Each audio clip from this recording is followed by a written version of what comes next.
always thought it was remarkable how two people from completely different backgrounds could be so similar. Jeremiah and Ndegwa, or JJ as we call them, from Kisumu, Kenya, and me from the suburbs of Boston. First met JJ in August of 2012 at the orientation for the PhD program at the University of Buffalo. We were friendly for a year, but our friendship really took off when we became roommates the summer of 2013. Remember the day I decided to ask him, because our labs were so close, I sort of just barged in. Hey man, you wanna move in together? I totally surprised him. He's like, sure. And it pretty much all developed from there. Soon after that, JJ found out that Mark would be moving to Buffalo for medical school, and from there our trio was formed. I would always say that we were the beginning of a bad joke. Two Africans and a Jew walk into a bar. I still don't know the ending. Remember, pretty soon after we moved in, we were trying to get furniture for the house. We were trying to get this big couch from Craigslist. It's like this big sectional L-shaped couch. We both have small SUVs, so what we did is we shoved this couch in two pieces in the back of each one of our cars. We drove on the highway very slowly, hoping that we wouldn't get pulled over since our trunks were open. It's one of those crazy stories. I didn't know JJ for a very long time, only 3 years, but I would argue that we made the most of our time. Made memories that I will never forget. Went to both the Bills-Patriots games in Buffalo from the last 2 years. Made a voyage to Pittsburgh to see a baseball game, followed by immediately driving back once the game was done. It's like a 3.5-hour drive. Watched 2 Boston sports championships together, 2013 Red Sox, the most recent 2014 New England Patriots. We had snowball fights, threw barbecues that got most of our friends together at once. Experienced what it was like to have my first Christmas tree in the house. And they didn't need to be big events either. You know, watching sports, playing basketball, grilling, joking about how his uncle Barry Obama was going to come visit one day. Or just sitting at home watching TV with grading lab reports. It's just stuff I'll never forget. JJ was a leader. For most of his time in the chemistry program, I felt like I was following his lead. He joined his lab early and started dedicating a lot of his time to his work. Soon after, so did I. He passed his synopsis, which is one of the big tests that they have in the program, and then I passed mine. He defended his proposal, the second big test that we had, and then I did mine. He spoke at the Graduate Student Symposium, which is a talk that they have at the school in Buffalo last year, and this year I did mine. He went to Galveston, Texas to give a presentation on his research, and soon I hope to do the same. Even though he was the first to complete each of these accomplishments, his demeanor was so calm and collected, and it seemed as if it were easy, which always gave me confidence knowing that I could do it too.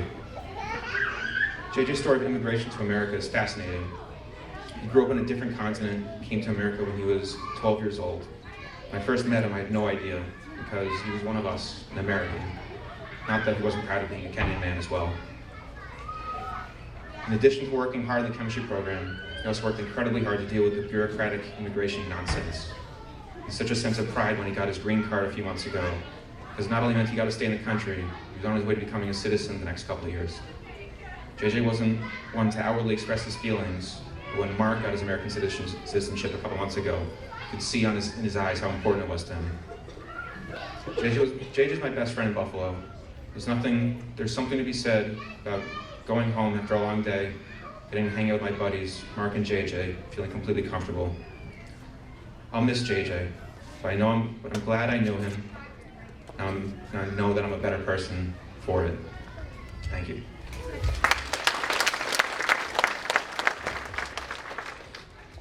Hello, my name is Ruben. I was a teammate of Jeremiah from 2006 to 2011 over at UMass Lowell. We were both on the same cross-country and track and field teams. I first met Jeremiah at 2006 in New Hampshire. We had a cross-country running camp there, where the team usually went out a few days before the season started. There, I automatically felt like I had a very strong connection to him. You know, he came from Kenya when he was 12 years old.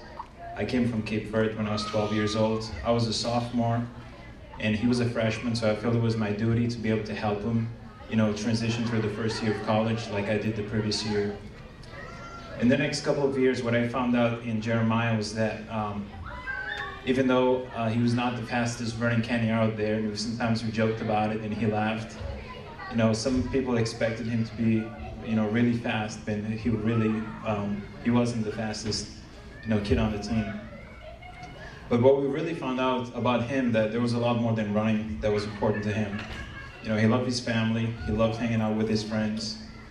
He loved going out for runs with us for hours. We would run at the local state forest, and he truly enjoyed what he did in the classroom at UMass Lowell. And what he really showed to us, some other runners on the team and his teammates, that you have to have a different perspective in life. It's not just about what you know, not focusing on just on running or going to school, but you have to really enjoy every moment that you live. And for him, it was a combination of you know, his church, his education, his teammates, his family, his country, that he really took a lot of pride of. And it really showed to us that there's a lot of meaning in life. And to us, Jeremiah was always a very calm, collected individual. He was never mad or sad. He never snapped at anyone. He was always up for doing whatever the group wanted to do. And he was just a part of the group naturally. And everyone on the team really loved hanging out with him because he was just one of the nicest kids on the team. And today, you know, he has really had a really huge effect on our entire team because of the way he was. And we'll continue to live and cherish our moments that we have with him. And we hope that he's now in a better place, and we really miss him. Thank you.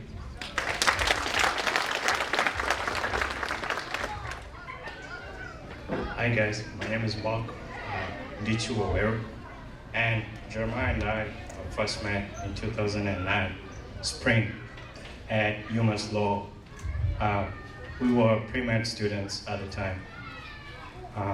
So Jeremiah and I also attended the same primary school in Kenya, Naivasha Boys Boarding. And then in 2013, August, I moved to Buffalo for medical school at University at Buffalo. And John, JJ, and I, we moved in together. It is then that John and I also became good buddies. So Jeremiah was outwardly a very easygoing person, but also very hardworking and determined to succeed in life. He was not afraid to try new things. I remember one time he told me that, you know, in order to succeed in life, especially in this country, one has to be willing to get out of our comfort zone. So John, JJ, and I, we did a lot of things together. We did grocery shopping, we made dinner, went out together, and also John taught us how to ski, and every winter the three of us would go for downhill skiing in one of the resorts in Elcourtville, New York. We always joked how JJ and I would be the first Kenyan team to contest in Winter Olympics. His untimely death is something I have really struggled to accept, but I know with God's grace, we will get through these difficult moments. Thank you.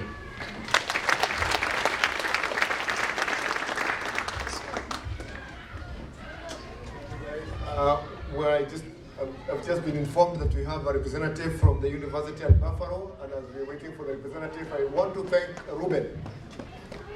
Ruben for starting the GoFundMe account in honor of Ndegwa. In the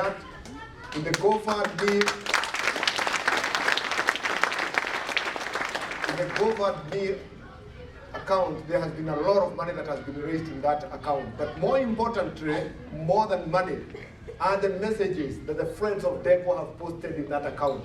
If you just go into that account and read those messages, then you get to know this young man far much better than you do. I definitely can't take all the credit. A lot of my teammates and friends of Jeremiah really helped me to get the message out, to be able to help his family. But one thing about Jeremiah that we must remember is Jeremiah had so many friends in a lot of places that he went because he was a very likable person, whether it was in Lowell, on the track team, whether it was in Buffalo. He had friends from chemistry class.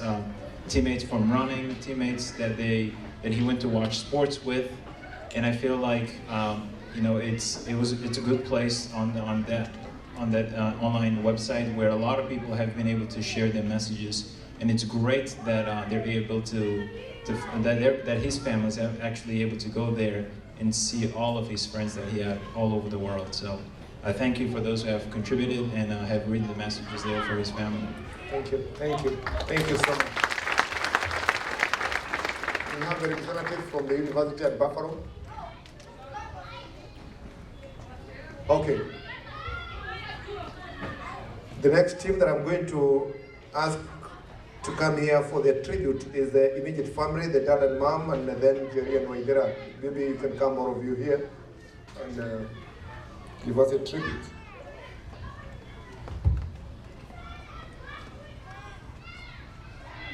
Where is Jonathan? Okay, go ahead.